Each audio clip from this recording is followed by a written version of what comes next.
చెడ్డవాడు 100 సార్లు గెలిచినా పర్వాలేదు, కానీ మంచివాడు ఒక్కసారి గెలిస్తే చాలు. ఇప్పుడు ఆ మంచివాడు గెలవాల్సిన టైం వచ్చింది. మన మంచితనాన్ని చాతకానితనంగా తీసుకుని పాకీలు ఇప్పటికీ చాలా చేశారు. పుల్వామా అటాక్ అని, యుఆర్ఐ, ఇప్పుడు పహల్గామ్. మనం పోనీలే అని ఊరుకుంటే పాకిస్తాన్ ఇంకా రెచ్చిపోతుంది. ఇంకా ఓపిక పట్టే టైం అయిపోయింది. బదులు చెప్పాల్సిన టైం వచ్చింది. ఆ బదులు చెప్పటం అనేది కాశ్మీర్తోనే మొదలవ్వాలి. పాకిస్తాన్ ఆక్యుపై చేసుకున్న కాశ్మీర్ తిరిగి తీసుకుంటే కానీ పాకిస్తాన్కి ఇండియా అంటే ఏంటో అర్థం కాదు. చెప్పానుగా, నీ పని అయిపోయినట్టే. ఖచ్చితంగా ఇస్తాను. గ్రాముల్లో, కిలోలో కాదు, టన్నుల లెక్కనిస్తాను. భయం భయం. కానీ అసలు కాశ్మీర్లో భాగం పాకిస్తాన్ చేతిలోకి ఎలా వెళ్ళింది? అసలు కాశ్మీర్ ఎవరి సొంతం? అన్నిటికంటే ముఖ్యంగా పీఓకేని తిరిగి తీసుకోవటం ఇండియా వల్ల అవుతుందా? ఈ క్వశ్చన్స్ అండి ఆన్సర్ ఈ రోజు వీడియోలో మనం తెలుసుకుందాం. కాశ్మీర్ దగ్గర వాడు పొద్దున్న లేస్తే పాకిస్తాన్కి ఇంత దేశం అధ్యక్ష తీసి గట్టి కొడితే పోతాడ. మనం ఎక్కడ, మన సంఖ్య ఎక్కడ, వాళ్ళు ఎక్కడ. పొద్దున పట్టుకొని గుంజుడు, సాయంత్రం కమీజ్ గుంజుడు, బార్డర్ మీద సైనికులు చంపుడు, రోజు న్యూసెన్స్ వ్యాలీ. కాశ్మీర్ అడ్డం పెట్టుకుని కాశ్మీర్ మాదంటే మీదంటే ఎప్పుడప్పుడు తెగాలి పంచాయతీ. ఆ దేశ సమస్య, దేశం రక్షణ. I said, we said yes, we support this. పేరుకి కాశ్మీర్ మన ఇండియాలో ఉన్న దాంట్లో 1/3 పార్ట్ పాకిస్తాన్ కంట్రోల్లో ఉంది. ఈ ఆక్యుపై చేసుకున్న టెరిటరీని పాకిస్తాన్ 2 భాగాలుగా విభజించింది. ఒకటి వచ్చేసి పాకిస్తాన్ కంట్రోల్డ్ కాశ్మీర్ అండ్ రెండోది వచ్చేసి గిల్గిట్ బల్టిస్తాన్. ఈ పాకిస్తాన్ కంట్రోల్డ్ కాశ్మీర్ 10 డిస్ట్రిక్ట్స్ లో డివైడ్ అయి ఉంటుంది. ఈ ఏరియా మొత్తానికి ముజాఫరాబాద్ క్యాపిటల్ గా ఉంది. ఇంకా గిల్గిట్ బల్టిస్తాన్ విషయానికి వస్తే పాకిస్తాన్ ఆక్యుపైడ్ కాశ్మీర్ కంటే ఈ గిల్గిట్ బల్టిస్తాన్ 5 టైమ్స్ పెద్దదిగా ఉంటుంది. దీంట్లో 3 అడ్మినిస్ట్రేటివ్ డివిజన్స్ అండ్ 10 డిస్ట్రిక్ట్స్ గా ఉంటాయి. దాదాపు 72,496 స్క్వేర్ కిలోమీటర్ల విస్తీర్ణంలో ఉండే ఈ గిల్గిట్ బల్టిస్తాన్ లో 7,000 మీటర్స్ కంటే ఎక్కువ ఉండే మౌంటైన్స్ పదుల సంఖ్యలో ఉన్నాయి. అండ్ ఈ ప్రపంచంలోనే 3 లాంగెస్ట్ గ్లేసియర్స్ కూడా ఈ గిల్గిట్ బల్టిస్తాన్ లో ఉన్నాయి. ఈ మౌంటైన్స్ ఇంకా గ్లేసియర్స్ న్యాచురల్ డిఫెన్స్ సిస్టమ్స్ గా పనిచేస్తాయి. History of PoK. Pakistan occupied Kashmir అనేది ఇండియా ఇండిపెండెన్స్ టైంలో ఏర్పడింది అనడం కంటే బ్రిటిషర్స్ ఏర్పడేలా చేశారు అంటే బాగుంటుంది. ఎందుకంటే పార్టిషన్ టైంలో ఇండియాలో ఉన్న ప్రిన్స్లీ స్టేట్స్ అన్నిటికీ బ్రిటిష్ వాళ్ళు 3 ఆప్షన్స్ ఇచ్చారు. 1 ఇండియాలో భాగం అవ్వటం, 2 పాకిస్తాన్లో భాగం అవ్వటం, 3 రెండిటితో సంబంధం లేకుండా ఇండిపెండెంట్ గా ఉండిపోవటం. చాలా మంది ఇండియా యొక్క ఫార్మేషన్ క్రెడిట్ ని బ్రిటిషర్స్ ఇస్తారు, కానీ ఇటువంటి ఆప్షన్స్ ని ఇచ్చి ఇండియాని చివరి దెబ్బ కొట్టాలి అనేది బ్రిటిషర్స్ ప్లాన్. ఇండిపెండెన్స్ కి ముందు బ్రిటిష్ వాళ్ళ పారామౌంట్ పాలసీ అమల్లో ఉండేది. ఈ పాలసీని అడ్డం పెట్టుకుని ప్రిన్స్లీ స్టేట్స్ అన్నిట్లో వేలు పెట్టేవాళ్ళు బ్రిటిష్ వాళ్ళు. ఇండిపెండెన్స్ టైంలో ఈ పాలసీని రద్దు చేసి ఏదో గొప్ప త్యాగం చేసినట్లు బిల్డప్ ఇచ్చి ఇండియాని దెబ్బ కొట్టేలాగా ప్రిన్స్లీ స్టేట్స్ కి 3 ఆప్షన్స్ ఇచ్చారు. సో ఈ 3 ఆప్షన్స్ ఇచ్చినా కానీ చాలా వరకు ప్రిన్స్లీ స్టేట్స్ ఎటు చూస్ చేసుకోలేకపోయాయి. కానీ సర్దార్ వల్లభాయ్ పటేల్ గారు ఇంకా విపి మేనన్ గారు కలిసి ప్రిన్స్లీ స్టేట్స్ కి వెళ్ళి ఇండియాలో కలిసేలాగా కన్విన్స్ చేశారు. ఇలా కన్విన్స్ అయిన స్టేట్స్ లో ది ఇన్స్ట్రుమెంట్ ఆఫ్ ఎక్సెషన్ అనే డాక్యుమెంట్ ని సైన్ చేపించారు. ఇండియాలో లేదా పాకిస్తాన్ లో జాయిన్ అయ్యే ప్రతి ప్రిన్స్లీ స్టేట్ ఈ లీగల్ డాక్యుమెంట్ ని సైన్ చేయాలి. అప్పటి మన డిప్యూటీ ప్రైమ్ మినిస్టర్ అయిన సర్దార్ వల్లభాయ్ పటేల్ గారు సామధాన భేద దండోపాయాలన్నీ వాడి ప్రిన్స్లీ స్టేట్స్ ని ఇండియాలో చేర్చారు. అయితే 3 స్టేట్స్ మాత్రం ఎటూ కాకుండా ఉండిపోయాయి. అవి హైదరాబాద్, జునాగఢ్, జమ్మూ అండ్ కాశ్మీర్. హైదరాబాద్, జునాగఢ్ కొద్దిగా అడ్డం తిరిగిన ఫైనల్ గా ఇండియాలో చేరిపోయాయి. కానీ జమ్మూ అండ్ కాశ్మీర్ పాకిస్తాన్ కి దగ్గరలో ఉండటంతో ఆ స్టేట్ విషయంలో కాన్ఫ్లిక్ట్ రైజ్ అయింది. అప్పుడు Jammu and Kashmir ruler Maharaja Hari Singh Britishers ఇచ్చిన 3 ఆప్షన్స్ లో 3rd ఆప్షన్ ని చూస్ చేసుకున్నాడు. అంటే ఎటు వెళ్లకుండా ఇండిపెండెంట్ గా ఉండాలి అనే ఆప్షన్ ని చూస్ చేసుకున్నాడు. అయితే బ్రిటిష్ వాళ్ళు ఈ ఆప్షన్ జస్ట్ అలా నేమ్ సేక్ ఇచ్చారు, కానీ అది ప్రాక్టికల్ గా పాసిబుల్ కాదు. అందుకే ఇండియాకి ఫార్మర్ గవర్నర్ జనరల్ అయిన లూయిస్ మౌంట్ బాటన్ మహారాజా హరి సింగ్ కి ఒక స్వీట్ వార్నింగ్ ఇచ్చాడు. ఇండిపెండెంట్ గా ఉంటే బ్రిటిష్ గవర్నమెంట్ మీ స్టేటస్ ని యాక్సెప్ట్ చేయదు. ఆగస్టు 15, 1947 లోపు అయితే పాకిస్తాన్ లో జాయిన్ అవ్వాలి లేదా ఇండియాలో జాయిన్ అవ్వాలని హరి సింగ్ కి మేడం మీద కొట్టకుండా మెత్తగా చెప్పాడు అనమాట. అయినా కానీ హరి సింగ్ ఇండిపెండెంట్ గా ఉండటానికి డిసైడ్ అయ్యాడు. హరి సింగ్ తీసుకున్న ఈ డెసిషన్ పాకిస్తాన్ కి ఒక మంచి ఆపర్చునిటీని ఇచ్చింది. అటు ఇండియా కొత్తగా ఫామ్ అయిన ప్రిన్స్లీ స్టేట్స్ ని కలుపుకొని యునైటెడ్ ఇండియాని ఫామ్ చేయడంలో బిజీగా ఉంటే, ఇటు పాకిస్తాన్ కాశ్మీర్ ని సొంతం చేసుకోవడానికి ప్రయత్నాలు మొదలుపెట్టింది. ముందుగా పాకిస్తాన్ కాశ్మీర్ కి ఫుడ్ సప్లైని కట్ చేసింది, ఆ తర్వాత పెట్రోల్ సప్లైని కట్ చేసింది, ఆ తర్వాత తర్వాత రైల్వే సర్వీసెస్ ని కట్ చేసింది. ఇలా మెల్లిగా పాకిస్తాన్ హరీ సింగ్ ని ఉక్కిరి బిక్కిరి చేయడం మొదలుపెట్టింది. హరీ సింగ్ కి ఇంకా ఏదో ఒక సైడ్ వెళ్ళక తప్పదు అని అర్థమైంది. పాకిస్తాన్ అమలు చేస్తున్న స్క్వీజ్ తో జమ్మూ అండ్ కాశ్మీర్ లో ఉన్న జనాల్లో అసహనం మొదలైంది అండ్ పాకిస్తాన్ దీన్ని క్యాష్ చేసుకోవడానికి రెడీ అయింది. ఎటు వెళ్లాలని హరీ సింగ్ ఆలోచిస్తున్న టైంలో అక్టోబర్ 3, 1977 రోజున కొంతమంది తిరుగుబాటు చేసి జమ్మూ అండ్ కాశ్మీర్ లోని పూంచ్ అనే ప్రాంతంలో ఒక టెంపరరీ గవర్నమెంట్ ని ఫామ్ చేశారు. అక్టోబర్ 21, 1947 రోజున హరీ సింగ్ కి గట్టి షాక్ తగిలింది. పాకిస్తాన్ పక్కనే ఉండే నార్త్ వెస్ట్ ఫ్రంటియర్ ప్రొవిజన్ లో ఉండే పాస్టన్ ట్రైబ్స్ పాకిస్తాన్ సపోర్ట్ తో జమ్మూ అండ్ కాశ్మీర్ మీదకి అటాక్ దిగారు. జమ్మూ అండ్ కాశ్మీర్ లోకి చొరబడి ముజాఫరాబాద్ ని ఇంకా బర్ముల్లాని స్వాధీనం చేసుకున్నారు. ఇంకా హరీ సింగ్ కి వేరే ఆప్షన్ లేక సర్దార్ వల్లభాయ్ పటేల్ గారిని మిలిటరీ అసిస్టెన్స్ అడిగాడు. ఇన్స్ట్రుమెంట్ ఆఫ్ ఎక్సెషన్ సైన్ చేసేంత వరకు ఎటువంటి హెల్ప్ లభించదు అని పటేల్ గారు చెప్పడంతో అక్టోబర్ 26న మహారాజా హరీ సింగ్ జమ్మూ అండ్ కాశ్మీర్ ని అఫీషియల్ గా ఇండియాలో జాయిన్ చేస్తూ ఇన్స్ట్రుమెంట్ ఆఫ్ ఎక్సెషన్ ని సైన్ చేశాడు. జమ్మూ అండ్ కాశ్మీర్ కి చెందిన డిఫెన్స్, ఎక్స్టర్నల్ అఫైర్స్, కమ్యూనికేషన్స్ ని ఇండియన్ గవర్నమెంట్ తన చేతిలోకి తీసుకుని వెంటనే మిలిటరీని జమ్మూ అండ్ కాశ్మీర్ కి పంపింది. ఇండియన్ మిలిటరీ పాకిస్తాన్ సపోర్ట్ తో వచ్చిన పాస్టన్ ట్రైబ్స్ ని వెనకడుగు వేసేలా చేసింది. అయితే వీళ్ళు పూర్తిగా వెనక్కి వెళ్ళిపోలేదు. ఎప్పుడు ఛాన్స్ దొరుకుతుందా, ఎప్పుడు మళ్ళీ అటాక్ చేద్దామని జమ్మూ అండ్ కాశ్మీర్ లోనే తమ ట్రూప్స్ తో వెయిట్ చేశారు. అయితే ఈ టైంలో అప్పటి ప్రైమ్ మినిస్టర్ జవహర్లాల్ నెహ్రూ గారు ఒక మిస్టేక్ చేశారనమాట. మన మిలిటరీని నమ్మి పాకిస్తాన్ మీదకి ఆల్ అవుట్ వారికి వెళ్ళుంటే కాశ్మీర్ నుంచి పాకిస్తాన్ ట్రూప్స్ ని తరిమి కొట్టేవాళ్ళు. ప్లస్ మన దగ్గర మహారాజా హరీ సింగ్ సైన్ చేసిన ఇన్స్ట్రుమెంట్ ఆఫ్ ఎక్సెషన్ ఉంది కాబట్టి అఫీషియల్ గా జమ్మూ అండ్ కాశ్మీర్ మనదే అని ఇంటర్నేషనల్ స్టేజ్ మీద ప్రూవ్ చేసుకునేవాళ్ళం. కానీ నెహ్రూ గారు మ్యాటర్ ని యునైటెడ్ నేషన్స్ ముందుకి తీసుకుని వెళ్లారు. అలా ఎందుకు చేయాల్సి వచ్చింది అనే దాని వెనక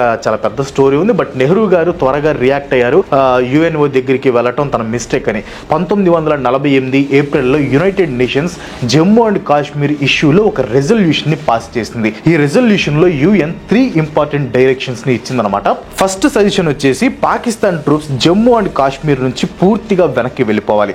సెకండ్, ఇండియా మినిమం ట్రూప్స్ ని జమ్మూ అండ్ కాశ్మీర్ లో మెయింటైన్ చేయాలి. అండ్ థర్డ్ వన్ వచ్చేసి ట్రూప్స్ విత్డ్రా అయిన తర్వాత ఒక ప్లాబిసైట్ ని నిర్వహించాలి. ఇక్కడ ప్లాబిసైట్ అంటే ఓటింగ్ అనమాట. ఈ ఓటింగ్ లో జమ్మూ అండ్ కాశ్మీర్ ఇండియాలో ఉండాలా లేదా పాకిస్తాన్ లో ఉండాలా అనేది ఓటింగ్ ద్వారా జనాలు డిసైడ్ చేయాలి. అయితే ఈ ఓటింగ్ అనేది జరగనేలేదు. ఎందుకంటే యుఎన్ చెప్పినట్లు ఇండియా తమ ట్రూప్స్ ని మినిమైజ్ చేసినా పాకిస్తాన్ మాత్రం తమ ట్రూప్స్ ని విత్డ్రా చేయలేదు. అండ్ ఇన్ఫాక్ట్ ఇండియా ట్రూప్స్ ని మినిమైజ్ చేయగానే దొరికిందే ఛాన్స్ అని పాకిస్తాన్ ట్రూప్స్ జమ్మూ అండ్ కాశ్మీర్ లోని భాగంలో తమ పొజిషన్ ని స్ట్రాంగ్ చేసుకుంది. 1949లో కరాచీ అగ్రిమెంట్ ద్వారా సీజ్ ఫైర్ ఎస్టాబ్లిష్ చేసుకుని ఇండియా ఇంకా పాకిస్తాన్ జమ్మూ అండ్ కాశ్మీర్ లో తమ ఎగ్జిస్టింగ్ పొజిషన్స్ ని మెయింటైన్ చేస్తూ ఒక సీజ్ ఫైర్ లైన్ ని ఏర్పాటు చేసుకున్నాయి.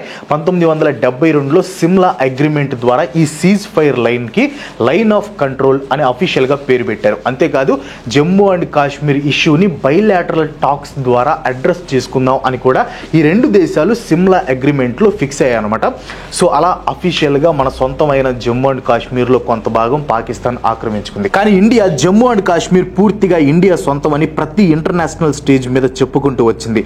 Pakistan must vacate the areas of the Indian state of Jammu and Kashmir which they have occupied through aggression అంటూ ఫిబ్రవరి 22, 1994న Indian parliament Jammu and Kashmir విషయంలో ఒక రెజల్యూషన్ ని పాస్ చేసింది. 2019లో ఆర్టికల్ 370 ని రద్దు చేసి India we're not confused about POK, it's ours and we're ready constitutionally, politically and mentally to take it back అంటూ స్ట్రాంగ్ మెసేజ్ ని పాస్ చేసింది. సేమ్ ఇదే స్టాండ్ ని సెప్టెంబర్ 26, 2020 యుఎన్ జనరల్ అసెంబ్లీలో కూడా ఇండియా మెయింటైన్ చేసింది. But enough is enough. Stand తీసుకోవటం, international stage లో పాకిస్తాన్ పరువు తీయటం ఇవన్నీ ఇంకా వేస్ట్. ఇండియా POKని వెనక్కి తీసుకోవాల్సిన టైం వచ్చింది.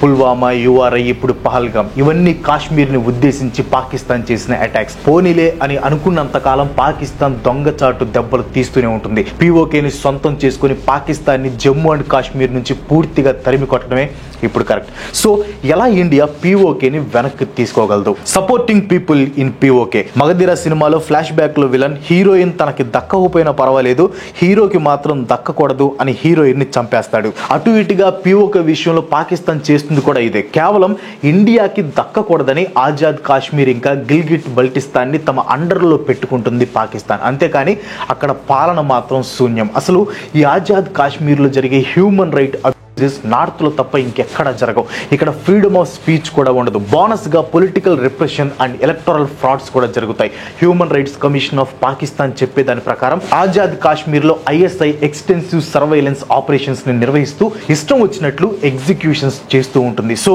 ఇండియా పీఓకేలో ఉంటూ డిస్క్రిమినేషన్ కి గురవుతున్న జనాలకి సపోర్ట్ చేస్తూ వాళ్ళకి ఒక ఆశ్రయాన్ని కల్పించాలి అండ్ పీఓకే వాళ్ళు ఫేస్ చేస్తున్న ట్రీట్మెంట్ ని ఇంటర్నేషనల్ లెవెల్లో వినిపించాలి. ఇలా చేయటం వల్ల పాకిస్తాన్ మీద ఇంటర్నేషనల్ లెవెల్ ప్రెషర్ పెరుగుతుంది. ఉంటుందే ఆక్రమించుకున్న కాశ్మీర్ లో మళ్ళీ హ్యూమన్ రైట్స్ వైలేషన్ కూడానా అంటూ యునైటెడ్ నేషన్స్ అన్ని పాకిస్తాన్ కి చురకలు పెడతాయి. అండ్ నెక్స్ట్ వచ్చేసి ఇంటర్నేషనల్ ప్రెషర్. నార్మల్ గా గ్లోబల్ పవర్స్ ఎప్పుడు కూడా బార్డర్ డిస్ప్యూట్స్ లో ఇన్వాల్వ్ అవ్వవు, కానీ ఇంటర్నేషనల్ స్టేజ్ లో ఇండియా ఇప్పుడు ఒక పవర్ఫుల్ అలై. సో ఇండియా తన ఇన్ఫ్లుయెన్స్ అంతా యూజ్ చేసి గ్లోబల్ పవర్స్ తో పాకిస్తాన్ మీద ప్రెషర్ పెట్టొచ్చు. ప్రెసెంట్ పాకిస్తాన్ సహాయం కోసం ప్రతి గ్లోబల్ పవర్ దగ్గర చేతులు చాచి అడుక్కుంటుంది. సో ఇండియా కానీ పాకిస్తాన్కి వచ్చే ఇంటర్నేషనల్ ఎయిడ్ ని నయానా భయానా అడ్డుకోగలిగి పాకిస్తాన్ మీద ప్రెషర్ తీసుకుని వస్తే పీఓకే మీద పాకిస్తాన్ గ్రిప్ ని వదిలేలా చేయొచ్చు. నెక్స్ట్ వచ్చేసి ట్రేడ్ వార్. ఇది కొంచెం ఎక్స్ట్రీమ్ లాగా అనిపిస్తుంది, but extreme conditions need extreme ways. USA China tariffs విధించుకుంటూ ట్రేడ్ వార్ లో ఉన్నాయి. ఈ ట్రేడ్ వార్ లో నిలదొక్కుకోవడం కోసం చైనా ఇండియాతో ఫ్రెండ్షిప్ చేయడానికి సిద్ధమైంది. ఇండియా నిజంగా పీఓకేని సొంతం చేసుకోవాలనుకుంటే ఇక్కడ కొన్ని బోల్డ్ డెసిషన్స్ తీసుకోవాలి. మొదటిది, చైనాకి ట్రేడ్ లో హెల్ప్ చేయాలి. అఫ్ కోర్స్ ఇప్పటికే ఇండియాలో చైనీస్ మార్కెట్ $100 బిలియన్ దాకా ఉంది. అండ్ మీకు తెలుసు ప్రెసెంట్ చైనా పాకిస్తాన్ కి biggest investor. China Pakistan economic corridor పేరుతో China 3000 kilometres Chinese infrastructure network project ని పాకిస్తాన్ లో కడుతుంది. సో చైనాకి పాకిస్తాన్ మీద గ్రిప్ ఉంది అండ్ ట్రేడ్ వార్ వల్ల ఇప్పుడు చైనా మీద మనకి గ్రిప్ వచ్చే ఛాన్స్ ఉంది. సో చైనాతో ఫ్రెండ్షిప్ కి ఒప్పుకొని పీఓకేని వదిలించేలా పాకిస్తాన్ మీద చైనాతో ప్రెషర్ పెట్టించవచ్చు. ఇది కొంచెం కష్టం, బట్ పీఓకేనా $100 బిలియన్ ట్రేడా అంటే చైనా ఖచ్చితంగా మనతో ట్రేడ్ చేయటాన్ని చూస్ చేసుకుంటుంది. అండ్ నెక్స్ట్ వచ్చేసి బలూచిస్తాన్. ఇండియా పబ్లిక్ గా ఎప్పుడు కూడా బలూచిస్తాన్ కి సపోర్ట్ చేస్తాం అని చెప్పలేదు, కానీ I think this is the right time. Of course India terrorism ని ఎంకరేజ్ చేయదు అండ్ బలూచిస్తాన్ లో పోరాటం చేస్తుంది, టెర్రరిస్టులని పాకిస్తాన్ డిక్లేర్ చేస్తుంది. కానీ ఇక్కడ India enemy of enemy is my friend అనే లాజిక్ ని ఫాలో అవ్వాలి. బలూచిస్తాన్ వాళ్ళు చేస్తుంది కూడా న్యాయ పోరాటమే. బలూచిస్తాన్ లో దొరికే న్యాచురల్ రిసోర్సెస్ అన్నిటినీ పాకిస్తాన్ సెంట్రల్ గవర్నమెంట్ కొట్టేసి బలూచిస్తాన్ వాళ్ళకి చిల్లి గవ్వ కూడా ఇవ్వట్లేదు అనే కోపంతోనే బలూచిస్తాన్ వాళ్ళు పోరాటం చేస్తున్నారు. సో వీళ్ళకి ఇండియా సపోర్ట్ చేయటంలో ఎటువంటి తప్పు లేదు అనేది నా ఒపీనియన్. ఇండియా బలూచిస్తాన్ కి హెల్ప్ చేస్తే పాకిస్తాన్ పని అయిపోయినట్లే, ఎందుకంటే పాకిస్తాన్ లో బిగ్గెస్ట్ పార్ట్ బలూచిస్తానే. సో ఖచ్చితంగా బలూచిస్తాన్ ని వదులుకోవటం పాకిస్తాన్ వలన కాదు. సో పీఓకేని వదిలేసే ఛాన్స్ ఉంది. అండ్ నెక్స్ట్ వచ్చేసి మిలిటరీ అటాక్. హింస మన భాష కాదు, కానీ అవసరమైతే ఇండియా కంటే ఆ భాషని అనర్గళంగా ఎవ్వరూ మాట్లాడలేరు. ఈ విషయం పాకిస్తాన్కి కూడా తెలుసు, యావత్ ప్రపంచానికి తెలుసు. అంతెందుకు హిస్టారికల్ గా పాకిస్తాన్తో జరిగిన ప్రతి వార్లో ఇండియాదే గెలుపు. ప్రెసెంట్ ఇండియన్ ఆర్మీ ఇంకా స్ట్రాంగ్ గా అండ్ అడ్వాన్స్డ్ గా ఉంది. సో ఇక ఏ దారి లేదు అనుకుంటే ఇండియా మిలిటరీ అటాక్ కి దిగటమే ఉత్తమం. ప్రెసెంట్ ఉన్న సిచ్యువేషన్ లో యుఎస్, చైనా, రష్యా కూడా మనకి అడ్డు చెప్పు, పాకిస్తాన్ కి సపోర్ట్ రావు. అండ్ రీసెంట్ గా పాకిస్తాన్ డిఫెన్స్ మినిస్టర్ ఖవాజా ఆసిఫ్ తాము 30 ఏళ్ల నుంచి వెస్టర్న్ కంట్రీస్ కోసం ని పెంచి పోషిస్తున్నావు అని మీడియాలో ఒప్పుకున్నాడు. సో ఇండియాతో వార్ టైంలో ఏ కంట్రీ పాకిస్తాన్కి సపోర్ట్గా వచ్చినా ఆ కంట్రీ గత 30 ఏళ్ల నుంచి ని నడిపిస్తుంది అని ఇంటర్నేషనల్ స్టేజ్ మీద ఒప్పుకున్నట్లే. అండ్ పాకిస్తాన్ కోసం ఎంత పెద్ద రిస్క్ ఏ కంట్రీ కూడా చేయదు.